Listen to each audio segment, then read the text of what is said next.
The Osmo Pocket 3 has been taking the online content creation space by storm. It has been a fan favorite by everyone, and I have to admit, I even got sucked up into the hype. So let's talk about it. Is this tiny size camera really worth the hype for your cozy content creation? Hey, hi, hello. My name is Myra. I am your favorite productivity loving Slytherin. And today we're going to get into one of my most recent cozy tech phase, and that is the Osmo Pocket 3. If you're new here, I don't really get into the specs and all of those details because quite frankly, I don't care. Don't care. This review here is going to be all about the basics and if this tiny camera can potentially be added to your cozy tech arsenal. So I've been rocking with the Osmo Pocket 3 for about 3 months now, and initially my goal with this tiny camera was just to incorporate more on the spot, on the go vlogs into my content. I do have a little bit of social anxiety when it comes to filming in public, and I thought the discreet and compact size of the Osmo Pocket 3 would be better for me than walking around with my Sony VZ1.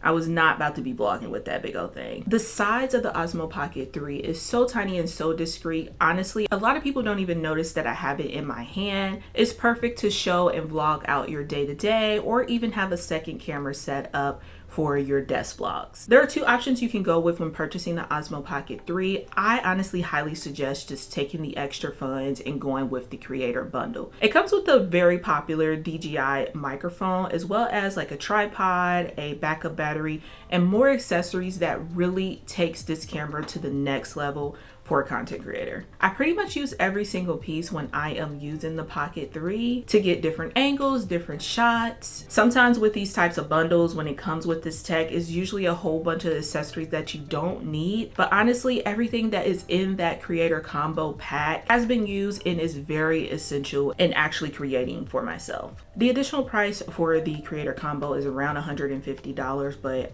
trust me, it is $150 well spent. The first time I used my Osmo Pocket 3 was out on my cruise, and I got some amazing shots with just this very tiny camera, and including some amazing photos as well. It truly was everything I need. I hardly took any photos with my iPhone with this thing, and like I said, it was very, very discreet. Only had one person ask me about the camera, and that person just so happened to be sitting on a lounger chair next to me, so they were quite close to me to realize like, oh, that is actually a camera. I've taken this camera on the go with me to the park, and it has been super easy just to prop it up with the tripod, get several different angles, but I especially love the I can actually see myself as I am recording, and it even has amazing face tracking if you want to just prop up your camera and have the movement go along with you as you go about your day. One thing that I discovered is that you can actually plug this up as a webcam. You guys know I stream my cozy productivity and cozy hobbies over on Twitch. If you are into that thing, be sure to check me out. I would love to see you in the chat. But when I was looking for a setup to actually stream to both Twitch and TikTok,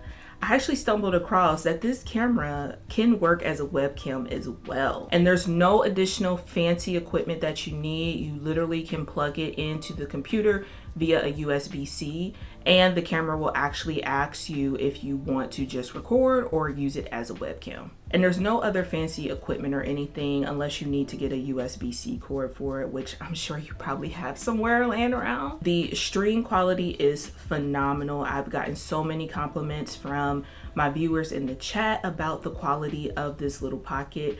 Honestly, I think it gives even better quality than my Sony VZ1 while streaming. And I don't even have to worry about like a dummy battery or anything. I can literally stream with this thing for hours. So I read off all the amazing things that I love about this little camera, but I do have to give a little bit of a con. Honestly, they are so small. One thing I did not really care for and had a lot of issues with this while I was on my cruise, the camera really easily overheats. And again, like I said, I was on a cruise. It was very, very hot. Sun beaming down on the camera, I'm sure. So it could be a combination of that. But I have had it where my camera will get really hot to the touch even while streaming. I try to keep direct lighting and things off of it while I stream as much as I can. But that's something to consider if you are in the hotter area, or if you're trying to use the camera while doing a lot of summer activities outside. Also, another bit of a con, which again, this is very much nitpicking. The knob on the camera actually controls the movement of the gimbal as well as the zoom in and out feature. And sometimes it can get a little clunky. Naturally, what I want to do when I move the knob on the camera is actually to move the camera up, down, side to side, or wherever I want to get it in frame.